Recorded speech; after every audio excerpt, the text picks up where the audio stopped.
सोच से करेंगे जो भारत में रहकर भारत पर ही जहर उगलते हैं। ये ऐसे लोग हैं जो आतंकवादियों को सिर छुपाने की जगह देते हैं और सुरक्षा बलों पर पत्थर बरसाते हैं। वीकेंड के मूड में शायद इस खबर पर आपका ध्यान अभी तक नहीं गया होगा। जम्मू कश्मीर के कुलगाम में रविवार को इस साल का अब तक का सबसे बड़ा एनकाउंटर हुआ है, जिसमें सेना के 2 जवान शहीद हो गए और इस एनकाउंटर में शहीद होने वालों में 33 साल के लांस नायक गोपाल सिंह भदौरिया और 31 साल के सिपाही रघुबीर सिंह हैं। लांस नायक गोपाल सिंह गुजरात के रहने वाले थे, जबकि सिपाही रघुबीर सिंह उत्तराखंड के रहने वाले थे। इस एनकाउंटर में सेना ने 4 आतंकवादियों को भी मार गिराया। इनमें से 2 आतंकवादी हिजबुल मुजाहिदीन के थे और 2 आतंकवादी लश्कर ए तैयबा के थे। इसके बाद कुलगाम में अलगाववादियों का विरोध प्रदर्शन शुरू हो गया और हालत यह है कि इस समय कुलगाम में कर्फ्यू लगा हुआ है। आपको याद दिला दूं कि लश्कर ए तैयबा वही आतंकवादी संगठन है जिसका मुखिया हाफिज सईद है।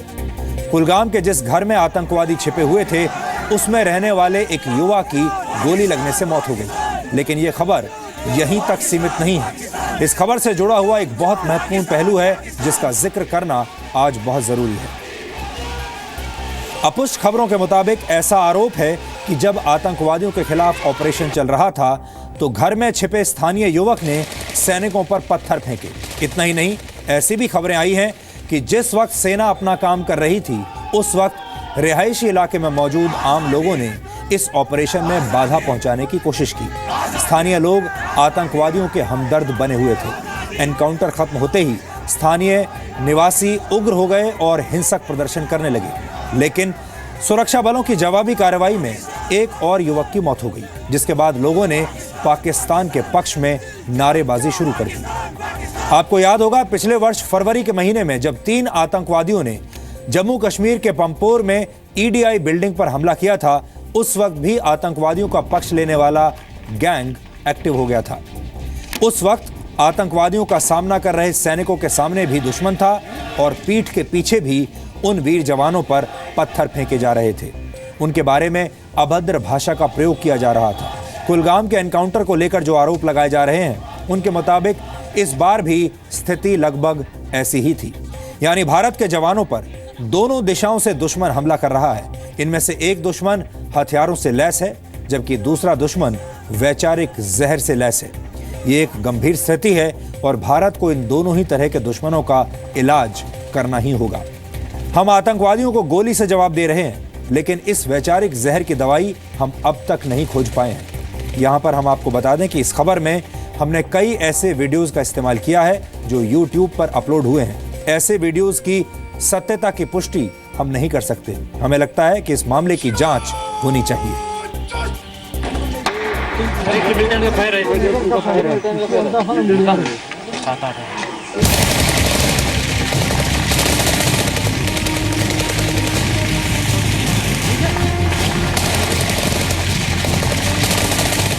एक तरफ है देश की सेना,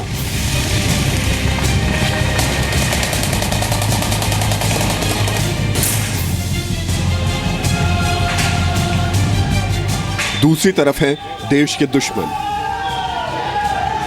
आजादी, आजादी, आजादी, आजादी,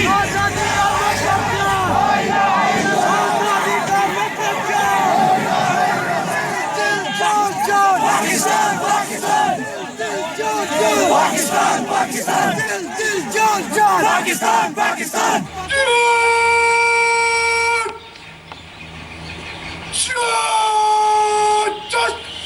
एक तरफ वो सीने पर खा रहे थे गोलियां,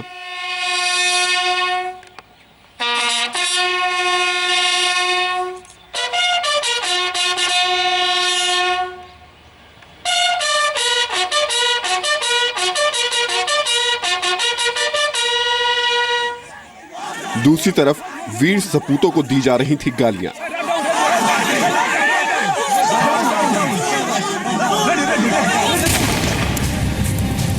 देश के जवानों के सामने भी दुश्मन, पीछे भी दुश्मन। इसीलिए सबसे पहले घर के भीतर मौजूद दुश्मनों का इलाज करना जरूरी है।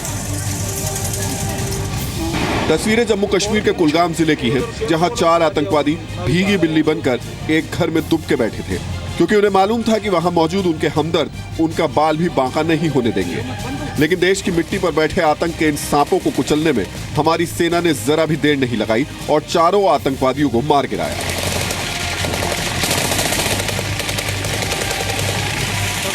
सुबह हमें तकरीबन 5-5:30 बजे ये कॉर्डन के बाद ये पता चला कि उस घर के अंदर एक सिविलियन भी बैठा हुआ है और इस कारण हमने ये जो ऑपरेशन था 3 से 4 घंटे को डिले करके रखा हुआ था, नहीं तो ये हमने रात को ही ऑपरेशन लॉन्च कर देना था। तकरीबन 5:30 बजे अजान के बाद हमने औकाफ कमेटी जो है प्रिसल की उसको बुलाया और उन्होंने लाउड हेलर पे काफ़ी देर तक अनाउंसमेंट कराया कि ये जो सिविलियन इनके पास फंसा हुआ है उसको निकाल दिया जाए। हमारे जो आर्मी के जो 2 सामने जवान थे वो भी शहीद हो गए। इसके बाद हमने किसी तरह से वो बॉडी को बाहर निकाला, शहीद जवानों को बाहर निकाला और सिविलियन को बाहर निकाला और उसके बाद हमने ऑपरेशन लॉन्च किया जिसमें कि हमने 4 उग्रवादी मार गिराए। उसमें से 2 HM के थे और 2 LET के थे। हालांकि आतंकवादियों को पनाह देने वाले कुछ स्थानीय लोगों ने साबित कर दिया कि चाहे कुछ भी क्यों ना हो जाए, उनका पाकिस्तान प्रेम खत्म नहीं होने वाला। ऐसी खबरें हैं कि कुछ स्थानीय लोगों ने आतंकवादियों की मदद की और सुरक्षा बलों के ऑपरेशन को नुकसान पहुंचाया। बाद में अलगाववादियों ने न सिर्फ आतंकवादियों के मारे जाने का विरोध किया बल्कि उन्हें पनाह देने वालों के हक में भी आवाज उठाई।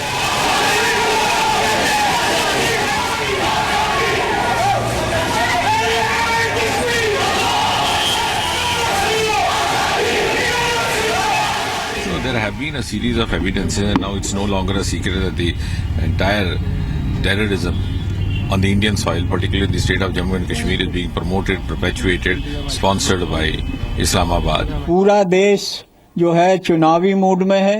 देश में किसी नेता को किसी को कोई फिक्र नहीं है कि क्या हो रहा है क्या नहीं हो रहा है। बड़ी दुख की बात है कि अभी भी बार बार कश्मीर वैली के अंदर आतंकवादी घुसते आ रहे हैं, हमारे जवान मारे जा रहे हैं। ये लगातार उनकी कोशिश है, इसमें कोई बहुत ज़्यादा फ़र्क अभी नहीं आया है।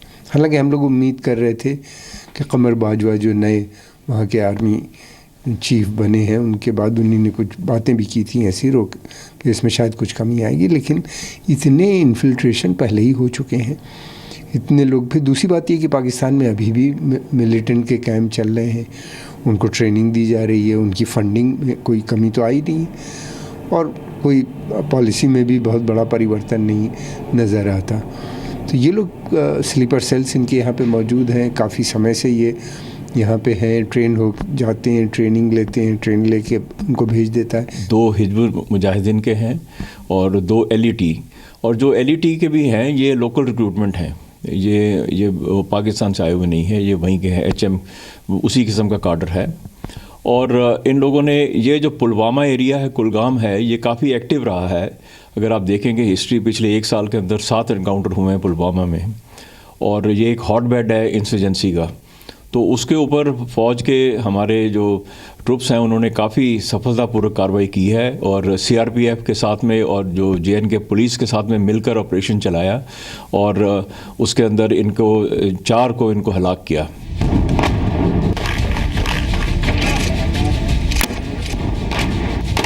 आपको याद होगा कि पिछले वर्ष पंपोर में हुए आतंकी हमले के दौरान भी ऐसी ही तस्वीरें दिखाई दी थी। जब एक तरफ सेना 3 आतंकवादियों का मुकाबला कर रही थी, ठीक उसी वक्त देश के भीतर मौजूद दुश्मन भारत विरोधी जहरीले गीत गुनगुना रहे थे और हमारे सैनिकों की शहादत का अपमान कर रहे थे।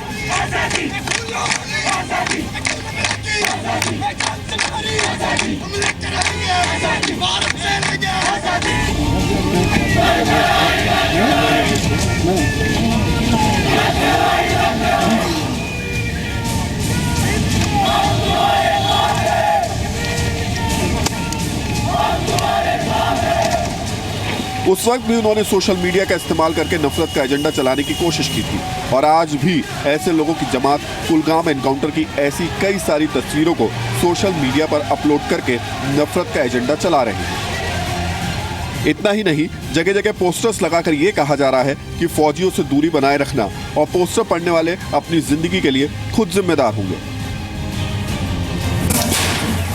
सैनिकों की शहादत का मजाक उड़ाने वाले वो मुट्ठी भर लोग हों या फिर भारत से आजादी की मांग करने वाले ये जहरीले लोग हों, इन सब का एजेंडा सिर्फ और सिर्फ एक है, भारत की बर्बादी। इसीलिए देश के बाहर बैठे दुश्मनों के साथ साथ देश के भीतर बैठे दुश्मनों का इलाज भी जल्द से जल्द किया जाना जरूरी है। ब्यूरो रिपोर्ट, जी मीडिया। ये वो लोग हैं जो दिमागी तौर से पूरी तरह कंगाल हो चुके हैं। ये ऐसे युवा हैं जो अपने ही देश के खिलाफ बोलते हैं और लोगों को भड़काते हैं। और उससे भी ज्यादा हैरानी की बात यह है कि इनकी देश विरोधी बातों पर तालियां बजाने वालों की भी कोई कमी नहीं है, वो भी इसी देश में मौजूद हैं। ये कड़वी सच्चाई है कि जम्मू कश्मीर के अलग अलग इलाकों में भारत का विरोध करने वाले और सुरक्षा बलों का हौसला तोड़ने वाले लोग भारी मात्रा में फैले हुए हैं। ऐसे किसी भी एनकाउंटर से पहले स्थानीय लोग बड़ी संख्या में घरों से बाहर निकलकर सुरक्षा बलों का रास्ता रोकने की कोशिश करते हैं और पाकिस्तान के पक्ष में नारेबाजी करते हैं। इस भीड़ में वो महिलाएं भी शामिल होती हैं जो आतंकवादियों को छिपाने के मकसद से सुरक्षा बलों को गुमराह करने की कोशिश करती हैं। एंटी टेरर ऑपरेशंस के दौरान सुरक्षा बलों पर पथराव किया जाता है। कई मौकों पर स्थानीय लोग सुरक्षा घेरा तोड़कर आतंकवादियों को भागने में भी मदद करते हैं और कई बार उग्र भीड़ सेना के खिलाफ अभद्र भाषा का इस्तेमाल करती है, जिससे सेना का मनोबल टूटता है। दक्षिण कश्मीर में ऐसे आतंकवादियों को काफी समर्थन मिलता है। आपने ध्यान दिया होगा कि पत्थरबाजी की ज्यादातर घटनाएं दक्षिण कश्मीर में ही देखने को मिलती हैं। इसे भारतीय सेना और सुरक्षा बलों का संयम ही कहेंगे कि इतना सब कुछ होने के बावजूद वो खामोश रहते हैं, क्योंकि सेना का मकसद किसी निर्दोष को मारना नहीं बल्कि भटके हुए लोगों की आड़ में छिपे आतंकवादियों को उनके सही ठिकाने तक पहुंचाना है। लेकिन दुख की बात यह भी है कि ऐसी सोच रखने वाले लोग ये भूल जाते हैं कि वो चंद अलगाववादियों के हाथ की कठपुतली बनते जा रहे हैं और जब अलगाववाद राजनीति का आधार बन जाता है तो देश की एकता के लिए बड़ा खतरा पैदा हो जाता है।